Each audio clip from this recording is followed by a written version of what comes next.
It's time for Dads Making a Difference, powered by First Things First. This transformative show will help you learn how to handle the stress of fatherhood, how to better relate to your child, navigate the child support system, and all things that come with being a dad. With your hosts, Reggie Madison and James Frankie Woods.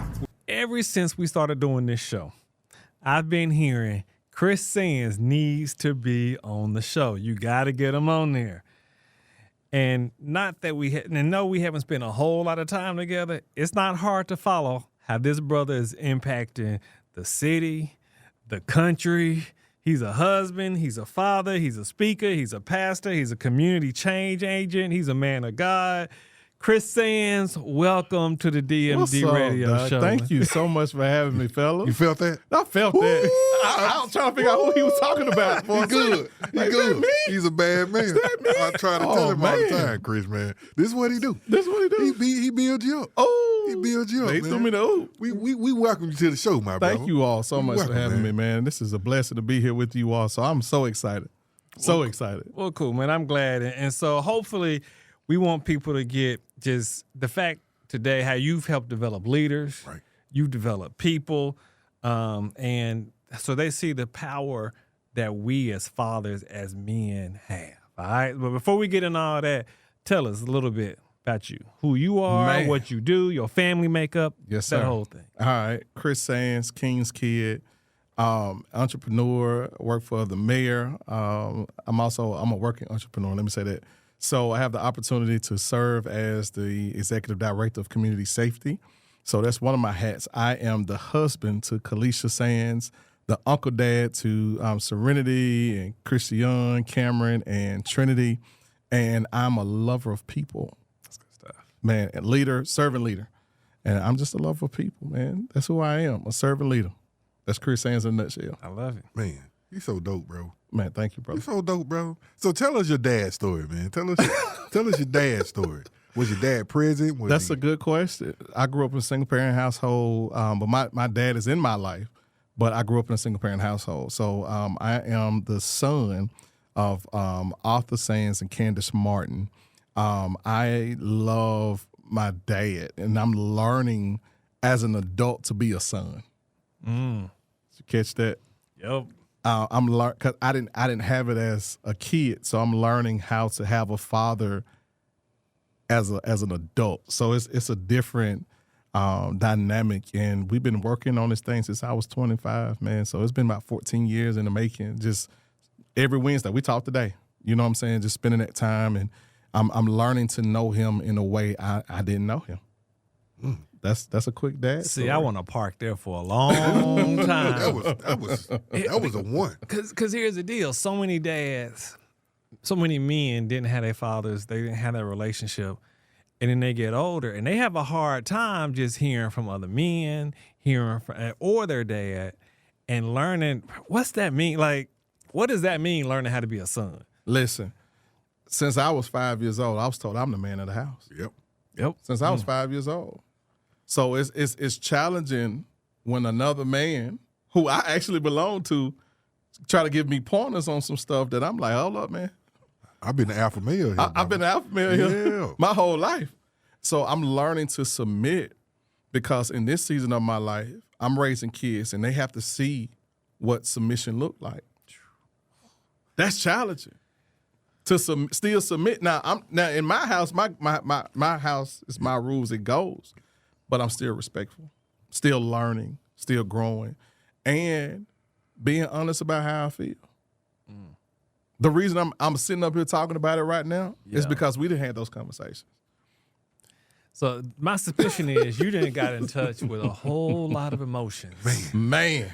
Throughout all this process. What you said. Right. What you said. Right. Had to. Because I've experienced that if we don't have real conversations about the emotions we have built up, then we pass on to our kids the same trauma we dealt with. Yeah. Yeah. It's the truth. Yeah. So my question I've been asking myself, do I want my kids to deal with the same thing that I had to deal with, or do I want them to have better?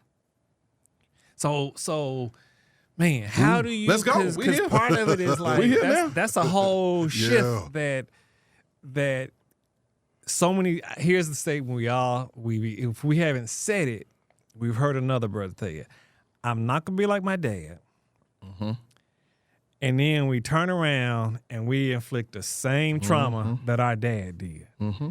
And so somehow we had to take that from head to hands. Yeah. How'd you do that? Man, it's been a process. First thing, I had to analyze who my dad was, who he is, and what part of me is him in my life. So I had to spend some time to figure out, man, who are you? Who are your people? Who am I related to? My family reunion is coming up next week. This is my first time going. I'm 39 years old. This is my first time going. True story. So I'm like, The stuff you gonna learn. man. Yeah. So I've been asking questions to prepare myself for the unknown. But since I've been asking questions and he's been transparent with me, I started to see, I see why I think that way. I see why. I see what, mama's coming from. I see this is her side. This is him. And now this is who Chris is now in this season, And it has been a process of learning, growing, and even writing how I feel about it to make sure that I'm in check and confront, like, listen, this might be an opportunity for me to respond the same way my dad would have responded to me. I don't want to respond like that. And my kids, I'm giving them the opportunity to tell me, like, are you tripping, huh? Yeah. You tripping. It's just real. So you coming up in a single household and moving through Chattanooga, Tennessee, where did you get all this knowledge from? Where did this come from? Like, where did it come from? Because we say this because in the single household, 9 times out of 10, you have to grow up so fast and you do a lot of things on your own. So Facts. We're very impressionable to people sometimes. Absolutely. So tell us where that come from. There was some staple people in my life. So Uncle Bruce, shout out to Uncle Bruce. Coach Stanley Jackson, shout out to him. There are some people, Bishop Adams, Darrell Arnold, Pastor Darrell Arnold, Pastor Tanae Jordan Jr. I saw them from afar, and I saw them up close, and I watched them. Reverend Paul, you know what I'm saying? There was just these guys, man, Commissioner Greg Beck, that I was just so happened to just be around. You know what I'm saying? Mr. Warren Logan, those particular guys, just in different programs, different stages. Coach Eddie Lambert, just different stages of my life. Coach Ward, just different places, different spaces. And I started looking at how they were living, the conversations they were having. And for kids who I grew up in the hood too. I grew up in Possum. A lot of people don't believe me when I say it, but I did. I'm like you said, I was very impressionable. So I was trying to, deuce in the quarter. I was trying to, the box Chevys. I remember, seeing Frank and them dance when I was little kid. Frank would be out there killing it. Yes, he did. I just learned his real name. I've been calling him Frankie my whole life. You know what I'm saying? James was out there killing it. How'd you start that? But though, you know what I'm saying? So being able to see and say, no, I want a little bit of that. I can do that. Let me try this. And then having a couple of them say, nah, bro, you wrong. And dealing with that was challenging for me. Because, again, I'm the man of my house. Who you think you are? But my mama told me you got to be respectful to authority and to adults. So it's been a process of learning, growing, and being patient with others, being patient with myself. As a dad, and I had this conversation with someone I think it was yesterday, of how that whole respect thing and trying to understand respect. Look, we learned you just didn't talk back. You didn't question, none of that. But these kids these days, that don't work. And how many you got? 4. Exactly. how that's working for you? I'm really working on relationships. See what I'm saying? And so That's true. part of what I'm learning as a dad is I have to teach my kids while at the same time allow them to really express themselves and be themselves. And and ask questions and challenge things that honestly my parents probably would not have allowed me to challenge. Absolutely. What's that look like for you? It's a little different for me because they are my nieces and nephews. Yeah. So it has been, it's as a recent as, this Father's Day that they starting to say, no, like, you really like Uncle Dad for real, And for their whole life, I've been uncle up until a certain point. So now that shift has been challenging. So I've been really working on a relationship piece to say, hey, we don't talk like that. No, this is how we move. No, this is how we do X, Y, Z. And some of the other family members think I was just being strict. I was like, no, these are males that need a man in their life. And the way we move has to be different so they won't grow up based on what they see. Mm-hmm. Because they're still longing for their fathers. You get what I'm saying? So because I experienced that, I want to make sure I have that and build that relationship. And I'm like, hey, this is your opportunity. This is your place in your space to be honest about X, Y, Z. But outside of this space right here, don't you say nothing crazy. Right. Because neither one of us prepared for what the response is going to be next. So if we have this opportunity to say, hey, this is your opportunity, lay it right here on the table, say whatever it is you feel, say whatever, or text it to me while you right here. So they can have that outlet, but anything outside of that, you or myself might not be ready for it. And that's just being honest. Especially my big girl, she'll be 18 this year. And man, she's an entrepreneur and hold on, I'm getting my own now. Wait a minute, hold on. Well, hold on, baby, still. We just be telling the truth. Man. Yeah. Now I see why he supposed to be on this show, Rich. Say that, man. Man, it's an honor to be with you here today, brother. I'm humble. So before I know we got a little more questions, but I know Reggie got some good stuff for you. But I've been eager to do this for today. Wow. I want to give you your flowers today. Thank you, sir. I want to say, Chris Sands, my brother. Yes, sir. I truly love you. I love you, bro. You have always showed me humility. You've always showed me grace. And today I get a chance to say thank you, Mr. Sands. Thank you. For being a great guy and doing what God has asked you to do and serving him in the way he's ordered your steps to go. So today, from Dad's Making a Difference, the first things first, we salute you. I receive it. Thank you so much. My brother. Love y'all, man. Well, thank you for that. What I appreciate just in this short time is so many people, we see the glory, right? People see you on stage, they see you impacting people, but just the level of both realness and the journey and the dirt and, all the stuff that you done picked up along the way. Yes, sir. Yes, sir. I could tell it wasn't always smooth. Absolutely. And so talk about what you feel is your primary role in the community. Wow. Reggie, that's a good question. I'm going to say it like this, and I hope this makes sense. If I'm able to see more and do more, it's because I stand on the shoulders of giants. And I don't ever want to forget. He named some earlier. Yeah. I don't ever want to forget where I came from. Because if you forget where you come from, then you forget the people who came before you to put us to this place. I feel as though, with that being said, I want to continue the legacy. Nipsey said it's a marathon. I want to continue the marathon because the people who came before us really fought to get us here. And a lot of times with all kind of stuff, man, no matter what their background was, whatever, if they fought for us to be better, let's learn, let's respect it, and build off what they did. If not, we're going to go right back to how they used to live. Yeah.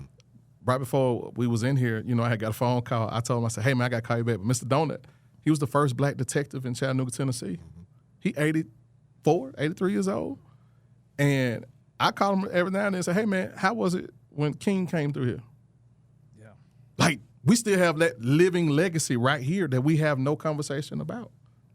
Joanne Favors, all those people who have paved the way, Yusuf Hakeem, all these names, they have left some type of legacy, and they are leaving a legacy. The Franklins, the Taylors, let's build off of it. Yeah.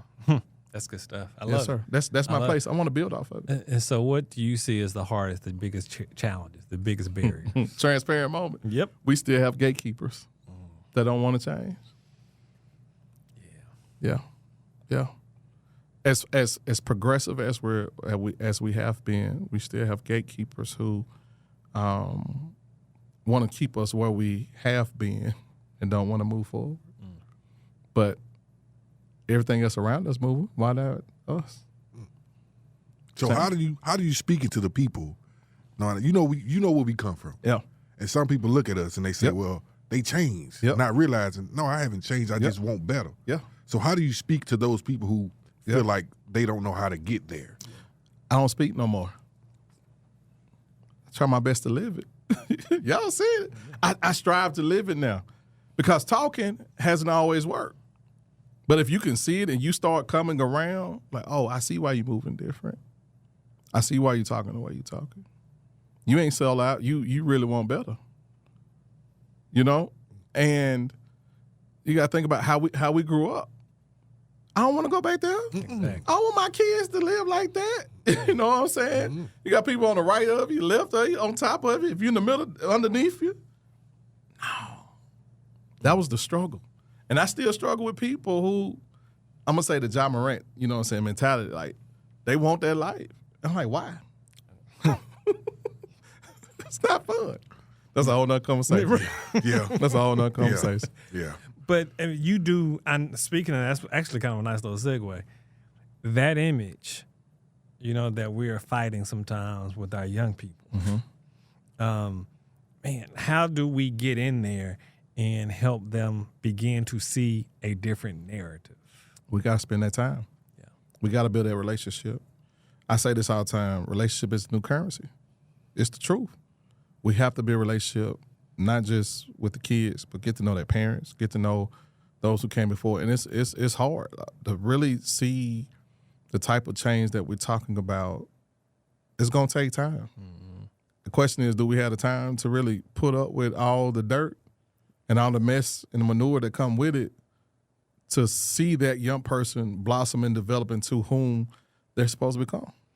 And that's the challenge. Yeah. I mean, and it's the time. I say it's the time and the priority. That's good. Because they have got to be, I've got to prioritize, because you know what? They're going to call you at 1 a.m. Mm-hmm. And I'd rather you call me than the people you used to call. Mm-hmm. You know what I'm saying?